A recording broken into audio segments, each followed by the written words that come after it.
Voy a contaros con dos casos de estudio por qué me pagan 10.000 euros los clientes, porque a mí ya os digo que nadie me subvenciona. Los que me lo pagan es porque, o bien, como en el primer caso, le estoy ahorrando casi medio millón de euros, y en el segundo caso conseguí doblar su facturación, con lo que os voy a contar, en menos de 6 meses.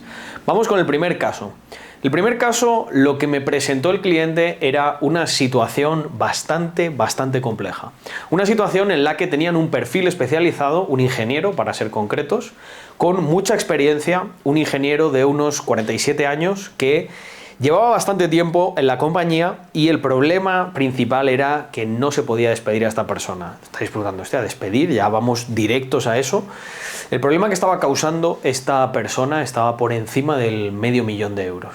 De hecho, para ser concretos, lo que calculaba mi cliente es que esto podría haber supuesto unos 800.000 euros. Y el problema era muy sencillo. No se hacía un cálculo correcto en la dotación de gasto de unas obras que realiza el cliente. Esto le había causado este problema y además tenía un problema añadido, y es que lo que me decía el cliente es: yo no puedo despedir a esta persona porque no encuentro sustituto. Ante esta situación, yo intenté pensar, como creo que debe hacer siempre un consultor, pensar fuera de la caja, recopilé todos los datos posibles y me di cuenta de que ocurría una cosa. Estaba ocurriendo una cosa en esa compañía que era lo que, sin que supiera el cliente, le estaba generando todo ese extorno financiero, todo ese problema financiero. Y lo que ocurría es que los incentivos estaban mal alineados. Y antes de que alguien saque conclusiones precipitadas sobre lo que voy a decir, no estoy de acuerdo en que se incentive a gente que es mediocre. De hecho, estoy muy en contra de la gente que directamente no quiere ser excelente. Pero una cosa es lo que pensamos y otra cosa es lo que la realidad nos pone ante nuestros pies. Hay veces que no puedes tener a la gente excelente, sobre todo en una empresa que tiene 20, 30, 40 años de historia. Hay mucha gente que lleva tiempo y que hubo un momento en el que quizá era excelente, que era una persona totalmente útil, totalmente funcional para la organización. Pero por culpa de leyes de contratación inflexibles que hay en ciertos países como España, al final el problema se anquilosa, se calcifica, se queda ahí y parece que no tiene solución. Pero claro que la tiene. Aquí había una cosa muy importante que había que tener en cuenta. ¿Cuáles son los incentivos que tenía esta persona para hacer las cosas bien? El salario. Eso es una cosa que le dejó de incentivar hace 15 años. Lo que faltaba era un sistema para que, en este caso, no se produjese el problema que era el mal cálculo.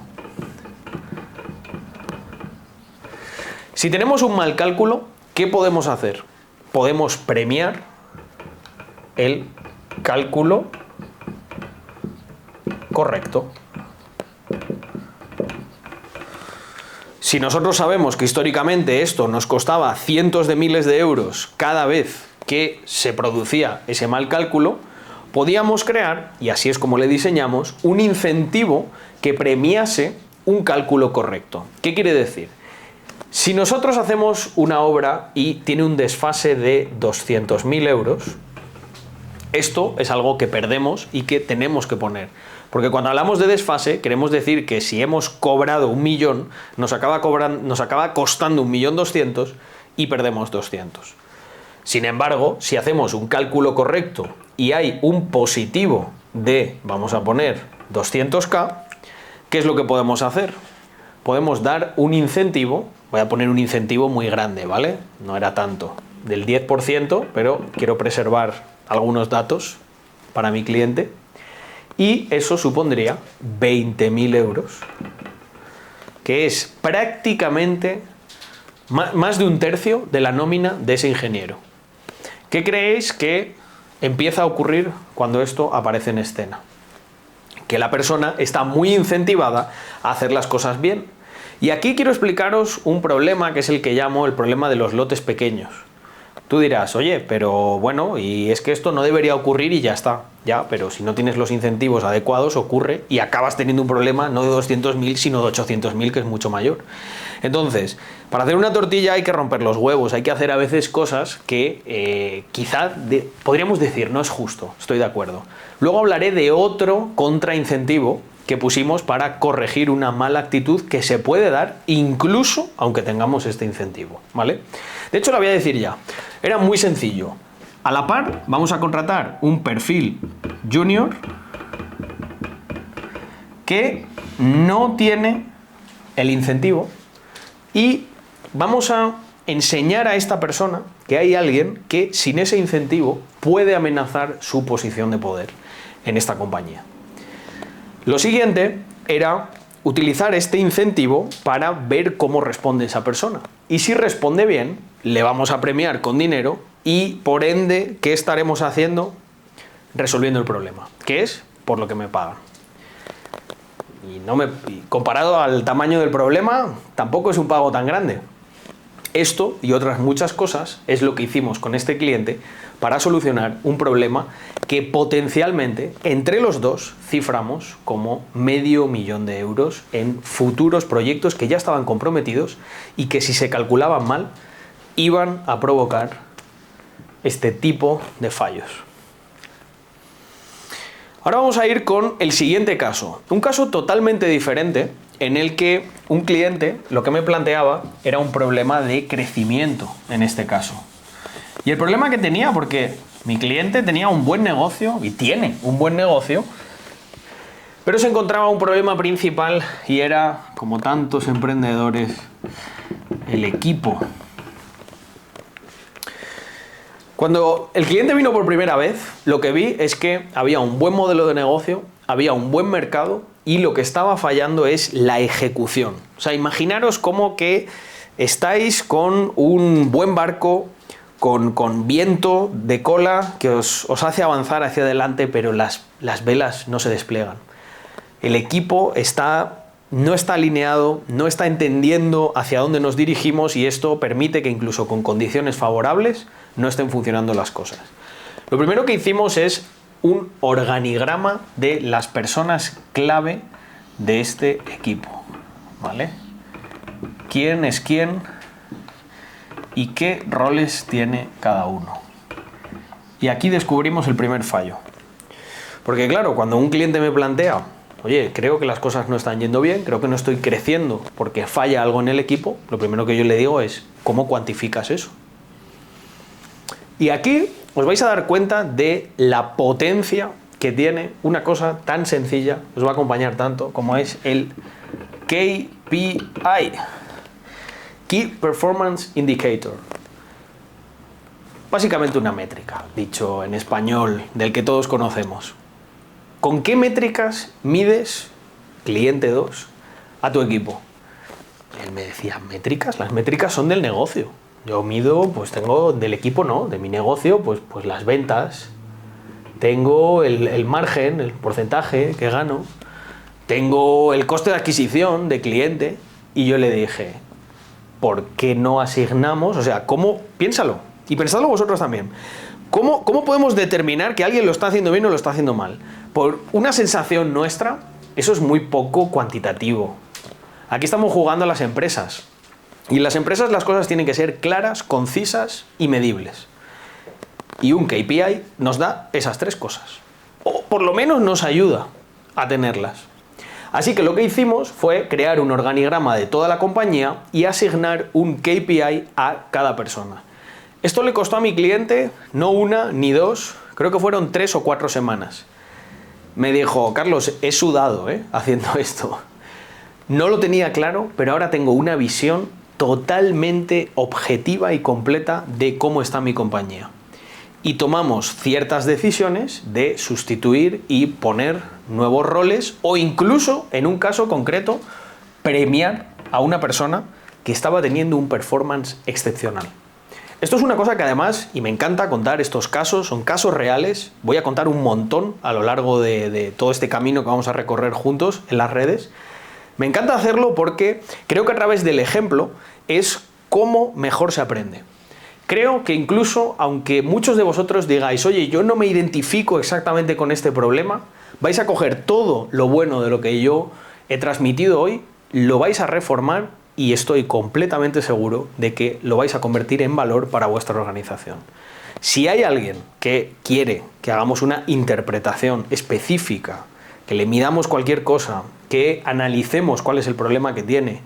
Porque, vuelvo a repetir, nosotros no damos palos de ciego, como he dicho en otros vídeos. Nosotros nos centramos en clientes para obtener resultados. Nuestra métrica es el resultado. Nosotros no hacemos otra cosa que no sea hacer ganar más dinero al cliente o solucionarle problemas que le están haciendo perder dinero. KPIs. ¿Qué supuso esto? Supuso una mejora de la eficiencia en todo el equipo. Supuso el poder ver con más claridad qué es lo que estaba produciendo dinero y lo que no en la empresa y centrarnos en lo que produjo dinero. Chicos, no sale de la nada, no es magia esto.